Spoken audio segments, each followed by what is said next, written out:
mais moderna tecnologia em medicina, intervenções minimamente invasivas e uma equipe médica qualificada. Muito prazer. Somos a Unicor, Unidade do Coração do Espírito Santo, localizada em Linhares. Reunimos especialistas extremamente qualificados e agora oferecemos também consultas médicas nas áreas de cirurgia vascular, cardiopediatria, neurocirurgia e cardiologia. Nós temos um compromisso com a sua saúde. Unicor, medicina de primeiro mundo em Linhares. Bate-papo das 6. Oferecimento Uniscan, diagnóstico por imagem. Rio Doce Radiologia. Unicor. Conquiste e proteja seus bens com a Pagoto Corretora de Seguros e Consórcio. Seguro e consórcio de tudo para todos. Peça sua cotação.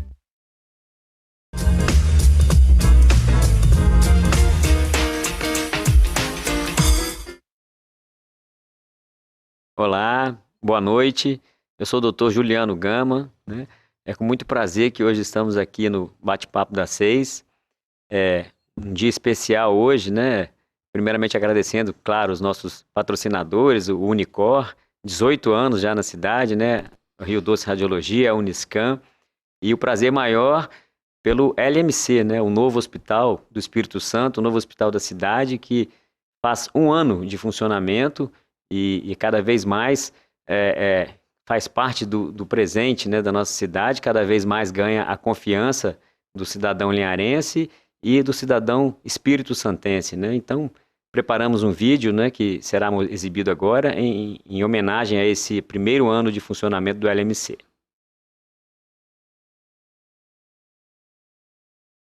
É com muito desafio, né? Porque antes a gente tinha só a parte estrutural para o desafio de equipar, de montar, da obra. Mas eu acho que o desafio ele cresce mesmo quando você já começa a lidar com as vidas, né? Então, a partir do dia 19 de abril de 2021, a gente aceitou o desafio de receber esses pacientes do estado, vindos pelo governo do estado do Espírito Santo. E fortunadamente nós temos 2 dos primeiros pacientes que nós recebemos aqui no ano passado, estão conosco aqui, então isso aí já prova que valeu muito a pena a gente começar de uma forma mais rápida, emergencial, e a gente conseguir nosso objetivo, né? Visto que nós começamos na época, a mortalidade, o Espírito Santo só perdia para Alagoas, né? Uma mortalidade de quase 90% dos pacientes que eram entubados. E a gente depois levou esses números para baixo de 55. Então, isso nos orgulha muito. Então, cada dia é um dia. A gente só tem que pensar num dia a mais, né? O que a gente pode fazer de melhor. Eu acho que isso está acontecendo a cada dia, a gente abrindo os serviços, abrindo os credenciamentos. Então, a gente está em vias agora de ter um grande plano conosco aí, que é o Bradesco, que está em vias de já estar trazendo o contrato para nós assinados, a Petrobras assinada, Banescaixa, IU Saúde, Econômico Saúde, Vale Saúde. Então, são vários planos aí que... O hospital é um amadurecimento, né? E a gente teve essa população nesse tempo muito dedicada ao sistema único que a gente tentou acolher ao máximo esses pacientes do Covid nessa pandemia. A gente está em plena capacidade de atendimento agora. A partir do dia 2 de julho, que nós fizemos a inauguração oficial, a gente já tinha uma estrutura, mas assim, como tudo, a gente tem que dar, além da estrutura, aquilo tem que se azeitar, né? Então, tem-se a rotina e aí nós fizemos isso passo a passo e acabou que, há mais ou menos 2 semanas atrás, nós tivemos o nosso primeiro parto aqui no hospital. Nós temos uma UTI pediátrica, a primeira do município aberta, funcionando. Nós temos o primeiro, a UTIM também, que são os neonatos até 30 dias de nascimento. E, como eu disse, a maternidade aberta agora. Então, a gente vai ter o nosso primeiro curso aí das mamães, aí, das grávidas, para a gente dar esse start. E acho que a maternidade é o momento que a gente tem muita alegria dentro do hospital. A paciente não vem doente para cá, é um momento de felicidade. Em 2022, a gente tem uma fase de crescimento do hospital, uma fase de reestruturação profissional, uma gestão profissional, novos credenciamentos, novos atendimentos, para a gente botar em prática tudo aquilo que foi planejado durante todo o momento que a gente passou nesse momento de pandemia. A gente vai ter o pronto-socorro, a gente já tem o pronto-socorro aberto 24 horas, o único pronto-socorro da cidade que tem ortopedia 24 horas. Iremos abrir agora o pronto-socorro pediátrico. Nesse período, a gente abriu, além da UTI adulta, além dos leitos de internação que a gente já tinha de leitos adultos, a gente hoje tem a UTIM, que é para pacientes neonatais, a gente tem a UTI pediátrica e a gente tem uma enfermaria de pediatria.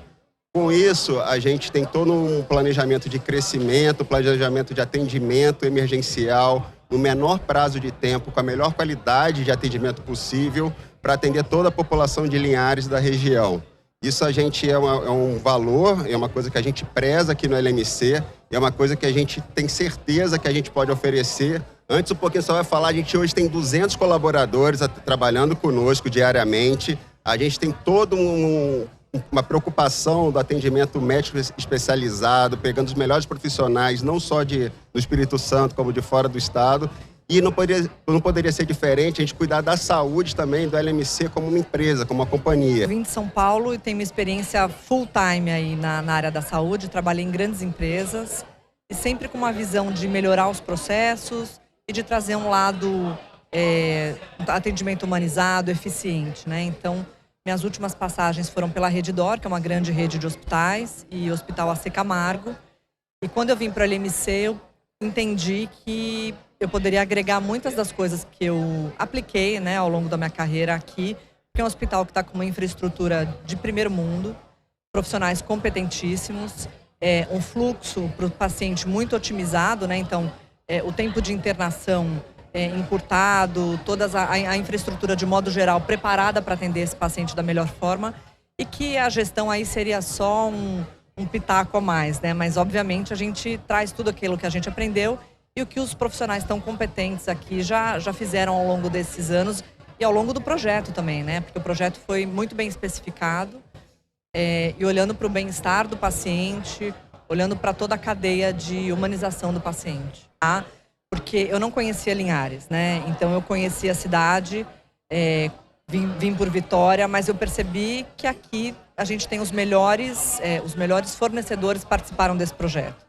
Então, quando a gente fala de acabamento, quando a gente fala do desenho do projeto, especialmente dos equipamentos clínicos e hospitalares, são os melhores que a gente tem hoje, né? Então me chamou a atenção o tamanho do investimento e é o que me fez vir para cá, porque é um projeto muito ambicioso e quer, de fato, trazer uma saúde de primeiro mundo para a população local e adjacências, né? Então, como eu disse, é um projeto, de fato, brilhante e que já deu certo, né? Já está pronto e de portas abertas para atender a população. Eu cheguei aqui muito ruim, né? Que o Covid atacou o coração, né? Aí atacou a arritmia, aí eu estava bem ruim, precisando de CTI. Aí me botaram no CTI, mas foi um atendimento muito excelente, entendeu? A equipe médica, a equipe enfermeira, a equipe do hospital, me acolheram, que eu até comentava, que depois tem acompanhamento médico, né? Comentei com o doutor Sérgio Amarante Colatina, que falei com ele assim, pai, lá é o Hospital do Outro Mundo, rapaz. Tão bem atendido que foi. 6 dias. Aham. Saiu bem? Saí bem, tranquilo, até hoje. Não.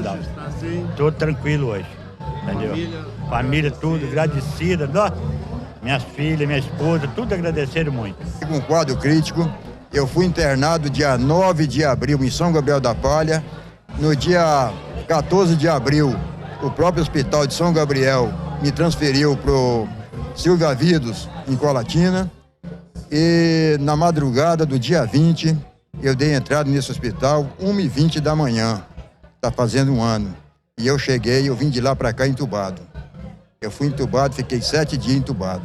Mas graças a Deus e o bom empenho desse hospital, dessa equipe maravilhosa que nós temos aqui, essa equipe médica, enfermeiros, como eu disse antes, primeiramente eu agradeço a Deus e depois eu agradeço a toda essa equipe que me cuidaram, que zelaram muito bem por mim. Primeiro foi uma mudança muito grande, né? Saí de São Paulo para cá, mas os primeiros 6 meses eu fiquei internado na UTI também junto com os pacientes.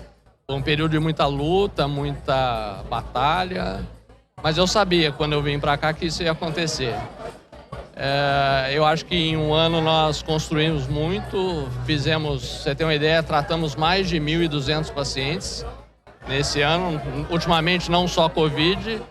Então é uma conquista e eu pessoalmente também sinto que é uma conquista por conta da minha mudança de vida, qualidade de vida aumentou muito, menos trânsito. Eu fui para Vitória esses dias, peguei trânsito, já fiquei nervoso, falei não é para pegar trânsito. E muito contente de estar em Linhares. Fui muito bem recebido pela cidade, muito bem recebido. Não resta dúvida, desde o início, desde o princípio, antes de se iniciar esse hospital, a gente veio acompanhando, a instituição tem apoiado esse empreendimento. E esse empreendimento eu vejo como um presente para o município. Linhares tem crescido muito em todos os seus aspectos, muitas empresas vindo para cá, muita população aumentando de forma significativa. E se a gente for olhar, lógico, nós temos outros hospitais aqui, o Rio Doce, um hospital de 50 anos, tem uma importância muito grande. Mas se a gente fizer uma análise geral, Linhares quase não evoluiu em disponibilidade de leitos para a população nos últimos 30 anos.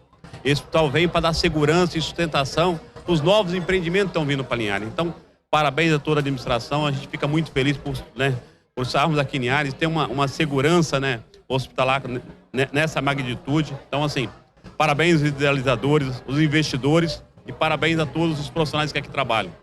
E que evolução para a cidade ter uma medicina de alta tecnologia, uma medicina de ponta, para servir os linharenses e como a gente tem que comemorar realmente esse um ano onde vários serviços foram implementados, pessoas foram salvas e a gente conseguiu evoluir cada vez mais para que Linhares leve o nome, o Linhares Medical Center leva o nome de Linhares para todo o país, para o extremo sul da Bahia, e muitas pessoas, têm relatos de pessoas, né, Giovanni, que têm sido atendidas aqui pelo Linhares Medical Center e ficam encantados pelo cuidado, pelo carinho. E isso é servir, é amar as pessoas e com certeza esse hospital está de parabéns por esse um ano de aniversário. Bom, meu papel é ser apoiadora, né? Eu venho aí acompanhando o meu marido nessa trajetória, nesse desafio de sempre fazer o melhor, de sempre buscar o melhor, de trazer medicina de qualidade aqui em Linhares, longe dos grandes centros, para lembrar a população daqui da nossa cidade e arredores que a gente tem o que a gente precisa aqui. Então, eu fico muito feliz, embora tenha sido um ano muito desafiador, né? Essa questão do Covid, acho que foi uma escola para todos, uma escola aí de como lidar, de como se superar. E acho que a gente conseguiu cumprir bem o nosso papel. Bom, espero que tenham gostado, né? Parabéns ao LMC, parabéns a Linhares com esse novo hospital. A gente espera e deseja muitos anos de parceria, de ajuda, né, desse importante hospital para a população. Para brindar, né, para parabenizar o LMC, hoje falaremos aqui, tentaremos esclarecer um tema muito importante para a saúde da nossa comunidade, né, que é o acidente vascular cerebral e outras doenças cardiovasculares relacionadas, tá? O acidente vascular cerebral, conhecido como derrame. A gente vai falar bastante sobre isso agora. Para isso, trouxemos aqui dois ilustres experts no assunto. Primeiras damas, né, a doutora Thalita Maleta, ela é neurologista, vindo de Minas Gerais para cá, né? Boa noite, doutora Thalita. Estou com vocês, tenho certeza que vai ser um bate-papo muito legal. Isso aí, boa noite. E o nosso conhecido também, o doutor João Eduardo Tinoco de Paula, cardiologista, intervencionista, bem conhecido da cidade, né? Boa noite, doutor João. Olá, Juliana, é um prazer estar aqui para falar de um tema tão importante, né? Porque assim como as doenças do coração, o tempo é fundamental, né, no diagnóstico para a gente ter uma melhora da qualidade de vida desse paciente, né? Então, eu acho que a gente vai poder explicar um pouco aí o que se faz hoje nessa doença do AVC, né? Seja ele isquêmico, que é a falta de sangue ou hemorrágico, que se rompe um vaso sanguíneo lá dentro e você tem patologias diferentes, mas com grandes problemas para o paciente, né? E a gente tentar falar isso da forma que a gente conversa de todos os temas aqui, que é para trazer para a população em geral o reconhecimento da patologia e procurar o recurso, procurar ajuda num tempo hábil, né? Muito obrigado, doutor João. Já adiantou bastante algumas coisas. As questões de tempo são fundamentais. Essa é uma luta que nós cardiologistas temos, né? Que neurologistas, cirurgiões vasculares, para tratar as doenças agudas cardiovasculares. Isso vai ser muito bem frisado, muito bem debatido aqui, muito bem orientado. Para chegarmos lá, eu gostaria de fazer uma primeira pergunta para a doutora Thalita, que é o que é o AVC? Muitas pessoas acham que isso é um infarto, doutora Thalita, confundem, né? É um infarto, eu vou ter um infarto, minha pressão subiu. O que é o AVC? O que é importante a pessoa saber? Como é importante reconhecer, né, para a gente chegar daqui a pouco no tratamento? É uma ótima pergunta para a gente começar hoje, né? E eu acho que é bom a gente começar falando que o AVC é uma doença extremamente comum, né? Tanto quanto o infarto cardíaco, né? E nada mais é do que a obstrução de um vaso, né? Um ou mais vasos que irrigam o nosso cérebro, né? A gente usa a palavra infarto para o coração, mas de certa forma a gente pode usar essa palavra infarto para o cérebro também. Então a gente está falando da mesma doença. A mesma doença basicamente que acontece no coração pode acontecer no nosso cérebro, e quando acontece no cérebro ela é chamada de acidente vascular cerebral, ou AVC, ou derrame, que é o nome mais popularmente conhecido, né? Então, acho que é importante lembrar também que é a segunda causa de morte no mundo, logo depois do infarto agudo do miocárdio, né? E é a doença que também é a segunda causa de maior incapacidade. Então, acho que isso que o doutor João estava comentando é muito importante, porque no caso do AVC, se o indivíduo não morre, a chance de ficar com incapacidade é muito grande. Então, a gente tem que trabalhar bastante com aquela situação que é de prevenção, ou seja, evitar que o AVC ocorra, né? E é muito bom que o cardiologista e o neurologista tratem juntos essas condições, porque as mesmas doenças que são fatores de risco para o AVC também são fatores de risco para o infarto do coração. Então, acho que é uma equipe multidisciplinar que tem que trabalhar junto aí nesse diálogo. Bom, muito esclarecedora, doutora Thalita, isso é importante demais, né? As causas, né? Como é que acontece o AVC, existe sempre essa dúvida, né? Então, as pessoas perguntam, chegam em consultórios, né? E falam, eu tive um AVC, mas na verdade foi um infarto. São muito parecidos, só que o órgão é diferente. O tratamento tem que ser rápido para as duas doenças, né? Mas o AVC, lembrando, sempre do cérebro, né? E no cérebro, como já adiantou o doutor João, existem 2 tipos de AVCs, né? Eu queria que o doutor João falasse um pouquinho mais sobre isso, para daqui a pouco a gente falar mais sobre o tratamento, sobre como reconhecer, como chegar ao hospital e tratar adequadamente. Mas para isso eu queria que ele falasse quais são os principais tipos de AVC, né? Juliano, isso é diferente um pouco, assim, o mecanismo é o mesmo, e a grande diferença, eu acredito que depois a Thalita vai poder esclarecer um pouco mais, que diferente do coração, às vezes nós temos sintomas atípicos, né, que não são típicos, como aquela dor no peito, que às vezes irradia para o braço. Então o paciente ele tem um mal-estar muito grande. Diferente disso, às vezes o paciente do AVC está dormindo, aí ele vai tentar levantar, não consegue levantar, vê um lado do corpo totalmente paralisado, mas ele não consegue identificar isso de primeira, né? Então é uma situação que às vezes os familiares acabam notando algo diferente. Depois a Thalita vai poder falar os macetezinhos aí para a gente conseguir identificar essa parte clínica. Mas como o Juliano falou, eu acho que existem 2 tipos principais de AVC, que é o de causa isquêmica, né? Porque nós podemos ter algum tipo de coágulo, seja ele nas pernas, seja esse coágulo nas carótidas, nas artérias que levam o sangue pro cérebro, e aquilo ali nós temos as placas de gordura que podem soltar debris ou podem também serem machucadas devido ao aumento da pressão, o atrito do sangue, e aquilo, como se causa um machucado, mesma coisa na pele, aquilo forma um coágulozinho, da mesma forma que acontece esse coágulo na pele. Só que ali está dentro do vaso. E como você tem a pressão, é um sistema pressurizado, aquele coágulozinho pode subir para o cérebro ou pode ir para outra parte do organismo. Se esse coágulo for para o pé, para a mão, para o intestino, os sintomas são outros. Agora, o cérebro, automaticamente, a pessoa do nada pode parar de falar, pode parar de enxergar, parar de mexer um braço ou uma perna. Então, são sintomas que podem levar devido à obstrução. Obstruiu, como o cérebro tem as funções ali que a gente tem responsáveis pela fala, pela região motora e tudo, então, dependendo da paralisia que a pessoa for ter, a gente sabe mais ou menos aonde está se localizando aquela obstrução. E quando obstrui, o que acontece? Mesma coisa que no coração, você para de mandar sangue. Mesma coisa que você pegar um garrote, garrotear seu braço, vai começar a ficar roxo, ficar dormente, você vai começar depois a vir com dor daquilo. Lá é a mesma coisa. Quanto mais tempo aquilo ficar sem receber sangue, maior a quantidade e maior a velocidade de células que vão começar a morrer.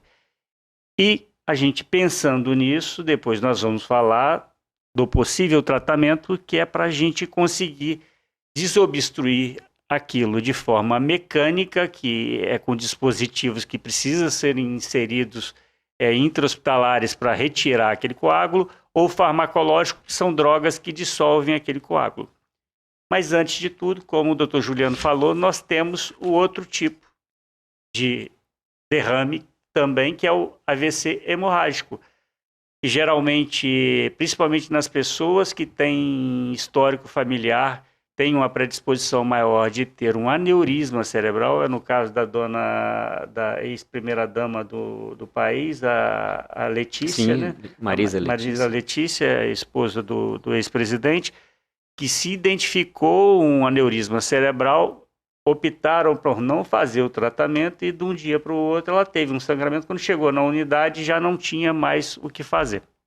Então, são essas duas causas no primeiro momento. Você inunda o cérebro, que é aquela pressão de sangue ali dentro do cérebro. O cérebro é muito parecido com uma gelatina, é muito frágil, né? Então, a pressão do sangue, quando rompe um vaso, vai divulsionando o cérebro. E aquilo pode causar lesões irreversíveis. E tem que ter um tratamento rápido, senão você, de uma forma que você tem uma calota craniana, que você não tenha descompressão daquilo, a pressão aumentando e aquilo espremendo o cérebro contra aquela estrutura de osso ali, que é a calota craniana. Isso vai degenerando e em algum momento você vai criar lesões que você não consegue recuperar.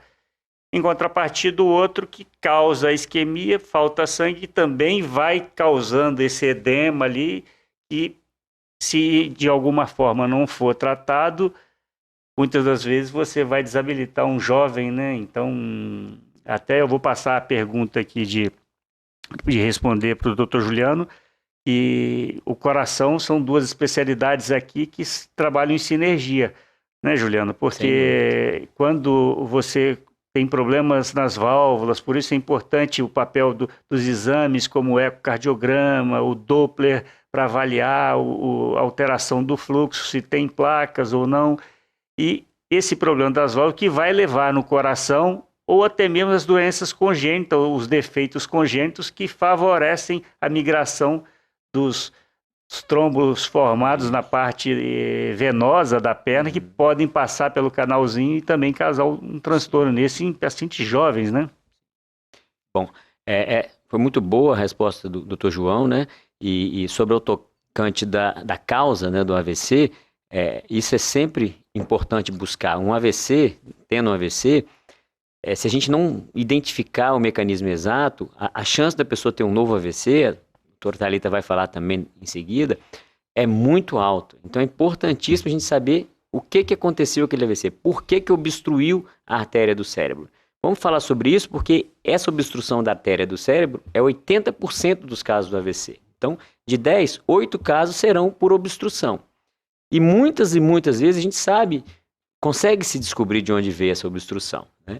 Por isso que é importantíssimo fazer a pesquisa, né? O doutor João já falou, das carótidas, né? Para saber se existe alguma placa, alguma fonte de êmbolo dali e ali propiciar um tratamento adequado para aquilo, falaremos isso.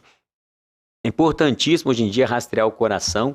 Hoje em dia, com o envelhecimento da população, as taxas de acidente vascular cerebral, do AVC, do derrame, têm aumentado muito. E uma delas é por arritmia, né? Existe uma arritmia que é facilmente detectada em consultórios, até por um eletro, ou uma monitorização mais prolongada da atividade cardíaca, né, fazendo um Holter, você consegue pegar algumas arritmias, como a fibrilação atrial, que ela pode levar à formação dos coágulos, e esse coágulo migra de dentro do coração para as artérias cerebrais, para os vasos cerebrais, e aí provoca o AVC. Isso é uma grande causa que também hoje se consegue tratar, se consegue usar remédios para afinar o sangue, em alguns casos consegue-se usar até a sala de hemodinâmica, de cateterismo, para se ocluir a região do coração que ali formam-se esses coágulos. Isso é um tratamento que já existe, já está disponível aqui no nosso meio.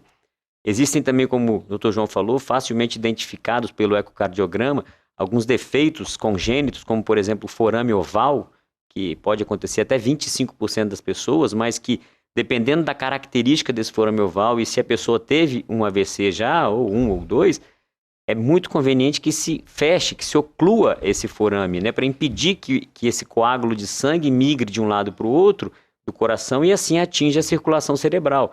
Também um procedimento muito simples, que não há necessidade nenhuma de cirurgia cardíaca, você consegue fazer isso pelo cateterismo, e aqui se faz em Linhares com extrema perfeição. Então é muito importante a gente identificar a causa, cada um vai ter a sua causa, para que a gente dê o tratamento correto para que não aconteça novamente. E assim eu dou a pergunta para a doutora Thalita, né, que de fundamental importância é o reconhecimento dos sinais do AVC, né? O AVC dá sinais. Como o Dr. João falou, o infarto, muitas vezes ele pode ser atípico, a pessoa sentir uma dorzinha no epigastro, né, aqui na boca do estômago, uma dorzinha no tórax, um mal-estar, uma dor irradiando para o membro superior esquerdo, para o braço, uma náusea, vontade de vomitar, e passa-se despercebido. Já o AVC dificilmente passará despercebido, né, porque existirão alguns sinais clínicos, né, que às vezes a pessoa de mais idade não vai relatar, mas quem está acompanhando, quem está no dia a dia vai poder observar. Percebe, né? Exatamente. E o AVC não identificado, mesmo que seja transitório, porque existe essa outra classificação, vou pedir para a doutora Thalita também falar com a gente agora, ele teve um evento fugaz, melhorou, mas é muito importante que se busque o auxílio, né? Porque ele vai recorrer, seguramente vai recorrer. Então, a doutora Thalita vai falar para a gente um pouquinho desses sinais e sintomas que vão aparecer no paciente que está com AVC, para a gente em seguida poder falar quanto tempo que é importante esse tratamento. Doutor João, em seguida, fala isso para a gente. A produção pediu para a gente fazer o nosso primeiro break e voltamos com a doutora Thalita já falando os sintomas aí.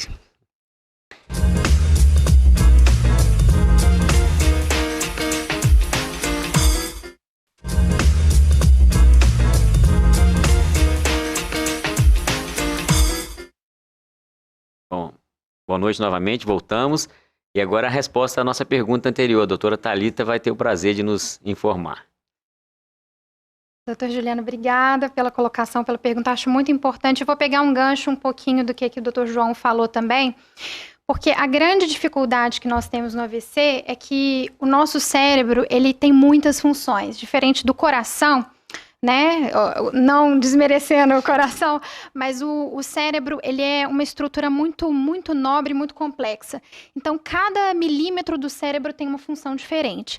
Então, de acordo com a região do cérebro que está afetada naquele AVC, naquele infarto, eu vou ter uma sintomatologia diferente. Então, eu acho que é muito importante que a população, né, esteja sempre atenta, lendo bastante sobre isso e aproveitando, né, essas oportunidades para se informar, porque é de extrema importância que o próprio paciente e a população reconheçam o AVC de forma precoce para que chegue no hospital muito rápido. Como o Dr. João falou, a gente tem o AVC isquêmico e o hemorrágico. E a grande dificuldade, Dr. João, é que a sintomatologia é a mesma. Então, simplesmente pelo jeito que o paciente fica, a gente não sabe exatamente se está acontecendo um sangramento ou uma isquemia, tá? Então, é importante que o paciente chegue rápido ao hospital para a gente realizar uma tomografia computadorizada do crânio, né, do encéfalo, para identificar se é uma isquemia ou uma hemorragia. Mas voltando à sua pergunta, eu acho que a gente tem que falar... Só uma colocação. O cérebro, que o Dr. Juliano falou que no eletro detecta o problema do coração, da parte intracraniana, a tomografia é o eletro que vai mostrar o caminho das pedras, né? O que está acontecendo. Perfeito, isso mesmo, porque o tratamento é completamente diferente. Inclusive, aproveitando antes da gente falar sobre os sintomas, é muito importante que a população saiba que a conduta, né, ou seja, a forma que o médico vai cuidar de cada AVC é diferente e deve ser feito depois do diagnóstico. Então é importante que, se há uma suspeita de AVC e a pressão está muito alta, que o paciente não tente abaixar ele em casa. Né? Outra coisa muito arriscada que a gente observa muito no pronto atendimento é que os pacientes às vezes tomam o AS em casa, né? Que é um tratamento possível, mas se for um sangramento é muito arriscado. Né? Então é importante que a população reconheça rápido, mas procure o centro de urgência, porque só lá que a gente vai conseguir fazer a tomografia e identificar qual que é o tratamento adequado. Eu acho que é importante a gente falar em relação a sintoma, quais são os mais comuns. Porque o mais comum é que o AVC ele aconteça na região da frente do cérebro, a região anterior. E aí as funções mais afetadas são a fala e os nossos movimentos. E aí geralmente é de um lado só, né? Então, por isso que a gente pede o paciente para sorrir, para a gente ver se tem alguma assimetria na face. A gente pede para o paciente abraçar ou levantar os braços para identificar se tem alguma fraqueza de um lado ou do outro, né? E por fim a gente pede para o paciente falar, né? Falar o nome, falar uma frase ou cantar uma música. Tem até uma forma de lembrar, né? Que é um nomezinho SAMU, né? Que é o sorriso, o abraço e a música. E o U é de urgência, né? De buscar atendimento de urgência. Então, esses seriam os sintomas mais comuns. Agora, falando do que é menos comum, a gente tem que lembrar que uma falha súbita na visão pode ser um AVC. Uma tontura súbita pode ser um AVC também. Então, acho que a regra geral é qualquer dificuldade súbita que não existia antes e passou a existir de repente, é importante que você avalie no pronto atendimento, porque pode ser um AVC. Até mesmo uma cefaleia súbita, uma dor de cabeça súbita, né? Até mesmo a dor de cabeça súbita, que pode ser inclusive o aneurisma. Principalmente pós relação sexual, sim, academia, peso, sim, um movimento. Então a gente vê muitos relatos devido a um esforço exacerbado e começou a ver uma dor lancinante, né? Então exato, é uma coisa que tem que se procurar. Perfeito, perfeito. A dor de cabeça urgente, súbita também é muito arriscada e com precisa vômitos, ser avaliada. né? Principalmente. Também, vômito é um fator de risco também. E essas colocações da doutora Thalita são fundamentais que a população tenha em mente. Qualquer alteração súbita, às vezes a pessoa já tem uma certa idade, já tem alguma dificuldade de locomoção, de equilíbrio, mas se aparecer um quadro súbito, principalmente focal de um lado, vá ao pronto-socorro. O pronto-socorro é o único lugar que eles vão poder avaliar, que vão poder fazer o eletro da cabeça, que é a tomografia, como o Dr. João disse, e que o tratamento vai ser dado corretamente. Porque antigamente você pegava pacientes com AVC que chegava com 1 dia, 2 dias depois no hospital. Pouca coisa a gente vai poder oferecer nesse caso. Hoje em dia tem tratamento adequado. Como tem tratamento para o infarto, como aqui em Linhares nós fazemos isso, nós colocamos stents e se recupera e se preserva grande parte do coração, pode se preservar o cérebro também. A gente não tem que encarar o AVC como uma sentença de hemiplegia, de perda do movimento, de cadeira de rodas, nada disso. A gente tem que tentar reverter e isso é possível, isso se faz aqui. Só que isso tem um tempo hábil para ser feito. Isso não consegue ser feito depois de 10 horas, 15 horas, não é? Eu queria que o Dr. João explicasse para a gente esse tempo hábil, né, e que falasse para a gente o que a gente tem para oferecer para esse paciente que bem a doutora Thalita colocou, que se apresenta com um quadro súbito de AVC. Veja bem, Juliano, eu acho que isso é muito importante, uma pergunta que primeiro nós temos que conhecer a nossa estrutura de saúde, né? Então não adianta você procurar um centro, um postinho de atendimento para você resolver a sua vida lá, sendo que você já está com déficit de fala, já está um déficit motor, já tem uma paralisia de um lado, e você vai esperar para passar numa consulta num postinho que não se vai ter uma disponibilidade de uma tomografia. Hoje em Linhares nós só temos 3 estruturas hospitalares que tem, é no Hospital Rio Doce, no LMC e na Unimed, você tem tomografia disponível, o que seria para dar o diagnóstico, mas se tiver que fazer o tratamento, você só teria 2 opções, caso necessitasse um tipo de intervenção por catéter, seria no LMC e no Hospital Rio Doce, e o farmacológico, que teria como injetar uma substância para se dissolver esse coágulo, depois, é claro, de se identificar, como a doutora Thalita falou da questão do AS, que ele ajuda muito, mas você tem que saber o que você está tendo. Se fez a tomografia, não viu sangue na cavidade intracraniana, ótimo, é isquêmico, está faltando sangue, então é um coágulozinho que está bloqueando aquilo ali. Então faz-se o tratamento para dissolver ele, que consiste no AS, é um dos medicamentos, e nós temos os outros, os fibrinolíticos, que são as drogas que se injeta para se fazer isso. Então, hoje aqui em Linhares nós temos um especialista, que é o Dr. Ângelo Garçom, que é um intervencionista também, que é uma equipe multidisciplinar, é o neurocirurgião que está responsável por esse setor aí. Então, tem que ter o profissional. A gente espera em breve facilitar, né, doutora Thalita, o acesso. A gente já teve uma experiência, né, Juliano, sim, anteriormente com a telemedicina na cardiologia, que nos ajudou muito, porque é difícil você ter a disponibilidade de ter um neurologista, um neurocirurgião disponível 24 horas para estar vendo esse paciente. E essa telemedicina, nós temos a telemedicina em que você tem médicos à distância, que isso fica disponível no pronto-socorro, com os exames de imagem disponíveis, que você consegue dar o laudo e aí sim se chamar o profissional específico para se fazer, ou até mesmo para ter orientação por telemedicina do qual é o caminho a se fazer, né? Então, a gente só faz esses passos mais, vamos dizer, mais avançados de tratamento, dependendo do grau de déficit que o paciente vai chegar apresentando, né? E como você falou antes, né, Juliano? Eu acho que é fundamental a gente partir para identificar a causa. Esse paciente chegou lá, às vezes nós temos o déficit transitório, né? Que o paciente chegou, ele teve uma paralisia, mas chegou, doutor, mas passou tudo. Melhorou. E a pessoa acha que aquilo aconteceu, não vai acontecer de novo. Daqui a 5 dias ele volta de novo com déficit permanente. Mais de 50% de chance de acontecer. Ele teve a chance de curar aquela...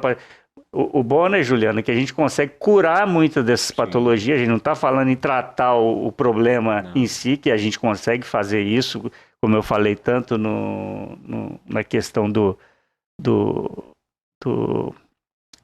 da isquemia, né, de retirar o trombo ou dissolver ele, e também o outro lado, a questão dos aneurismas, né, que a gente consegue numa consulta de rotina, né, com a angiorressonância ou a angiotomografia avançada que se tem disponível aqui hoje também em Linhares, para se identificar aneurismas cerebrais, principalmente naqueles pacientes, depois acho que você pode falar um pouco daqueles pacientes que já tiveram na família um paciente com aneurisma, eles devem fazer uma procura ativa, porque na grande maioria não tem sintoma antes de explodir. Eu acho que está muito bem respondido, eu acho que é isso aí mesmo que o Dr. João falou, a gente precisa o mais rápido possível na detecção do sinal, né, principalmente naquelas pessoas que podem ter mais AVCs, né, que são os mais idosos, os hipertensos, os diabéticos, os fumantes, né, ficar muito de olho, teve um sinal que lembra o AVC, vamos procurar um centro de referência, um centro que disponha primeiro da tomografia, como o Dr. João falou, e que possa dar o tratamento adequado, né, porque não adianta você fazer a tomografia, não discuti-la rápido, não discutir com alguém que saiba fazer esse tratamento ou por remédio ou tratamento mais invasivo, lembrando dos lugares que a gente tem aqui em Linhares, né, o LMC, o Hospital Rio Doce também, o Unicor, e a gente pode reverter toda a sequela que poderia ficar caso não fosse tratado adequadamente.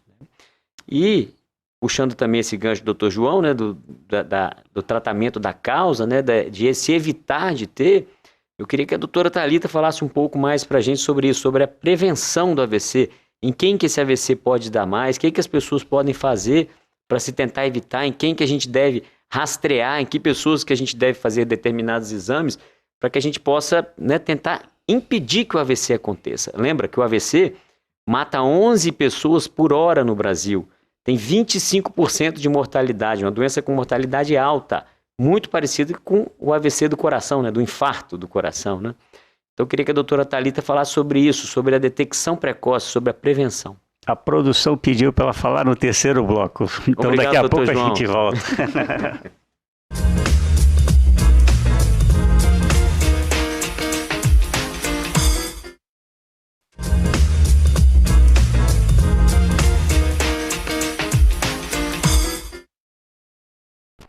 Voltamos então para o nosso último e não menos importante bloco, né?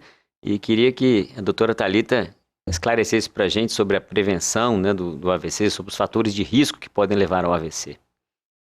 Muito bem, doutor Juliano. Então, assim, antes da gente começar a falar, né, da prevenção e do que é importante a gente fazer para evitar, eu vou tentar falar um pouquinho sobre o porquê é importante, né?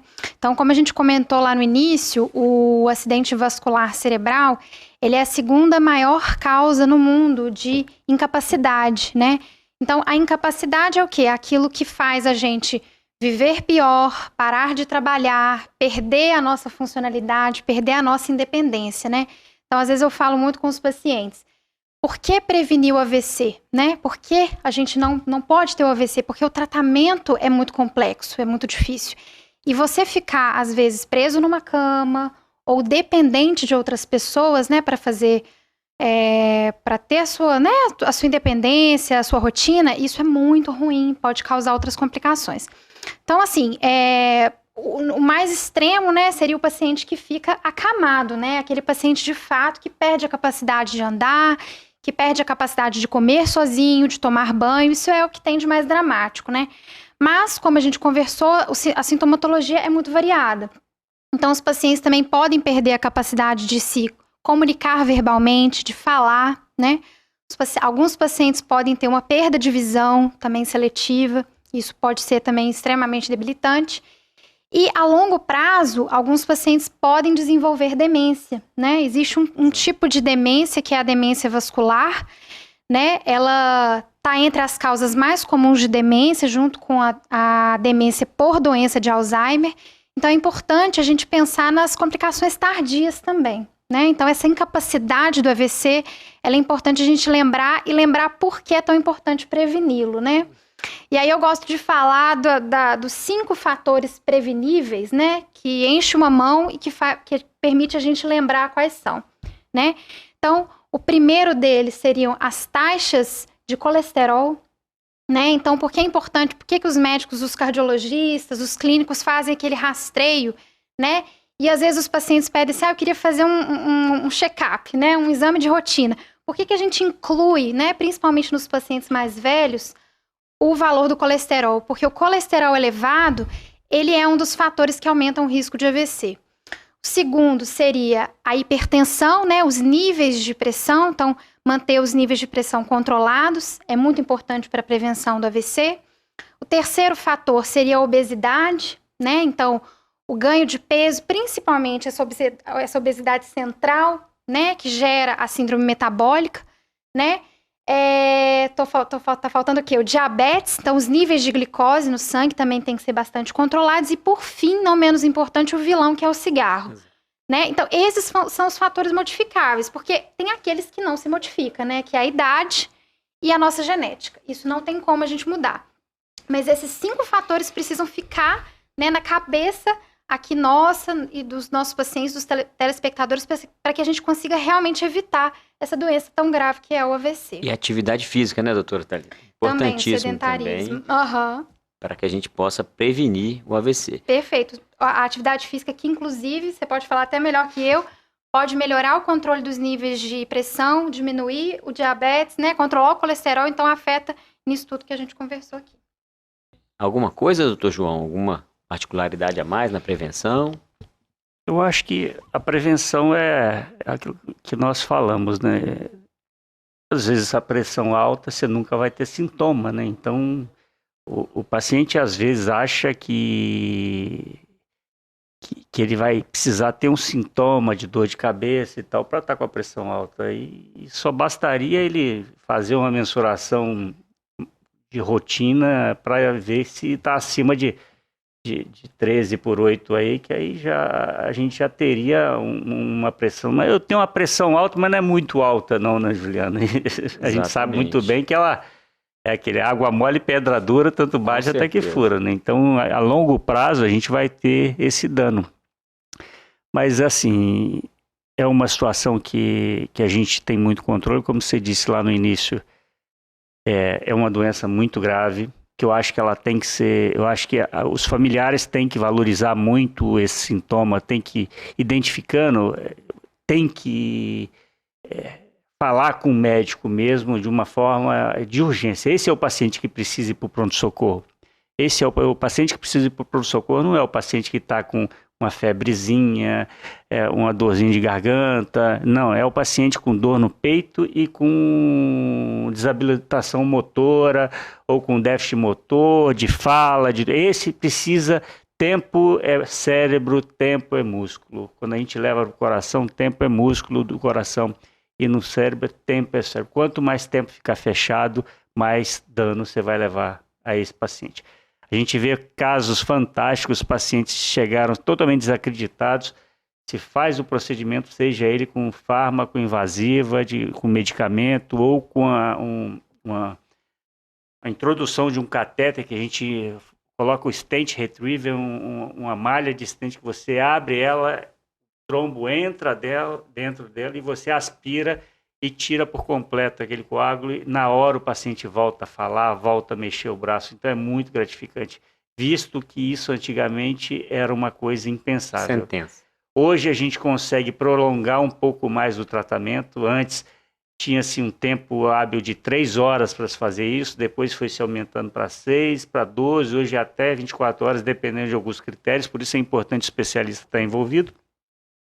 E também não é de outro mundo caso você descubra num check-up de rotina que uma das coisas dos exames de rotina é a angiorressonância, principalmente naqueles que já tiveram alguém na família, se descobre o aneurisma e se programa de forma eletiva o fechamento, não necessariamente abrindo, mas tudo tratamento endovascular que você vai com um microcatéter dentro do aneurisma e fecha aquele aneurisma com as molinhas e a pessoa é curada daquilo. Então, são situações que a gente é melhor pesquisar e tratar antes da tragédia, porque o que nós falamos, né, Juliano, no caso do infarto é a nossa tragédia. Ninguém quer atender o paciente no infarto. A gente quer fazer a prevenção em primeiro lugar, mas depois que não se conseguiu fazer a prevenção, é melhor a gente tratar antes que se tenha um evento como um infarto no coração e o AVC no cérebro.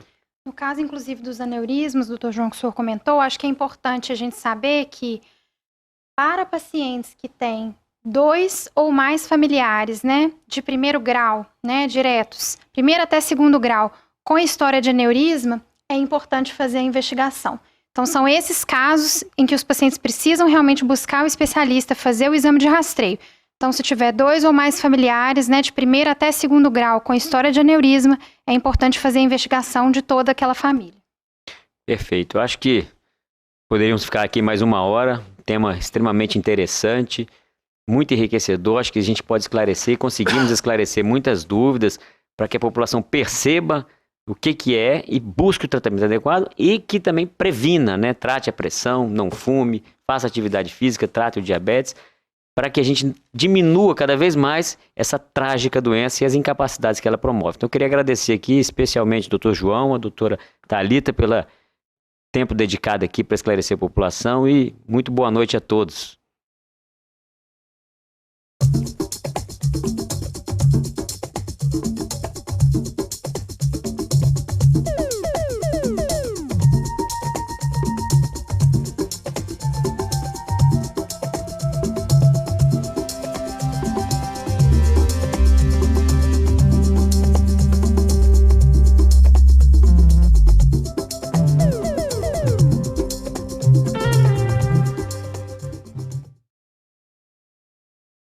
Com muito desafio, né?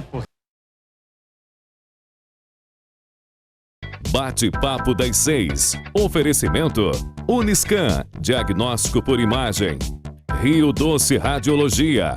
Unicor. Conquiste e proteja seus bens com a Pagoto Corretora de Seguros e Consórcio. Seguro e consórcio de tudo para todos. Peça sua cotação. A Unicor é referência em procedimentos cardiovasculares complexos, um centro de hemodinâmica especializado em realizar intervenções de alta complexidade em cardiologia, fisiologia endovascular e neurologia, acreditado para tratamento de TAV. Somos referência no procedimento de oclusões coronarianas crônicas na América Latina. Entre em contato para mais informações. Unicor, medicina de primeiro mundo em Linhares. Conquiste e proteja seus bens com a Pagoto Corretora de Seguros e Consórcio. Seguro e consórcio de tudo para todos. Peça sua cotação.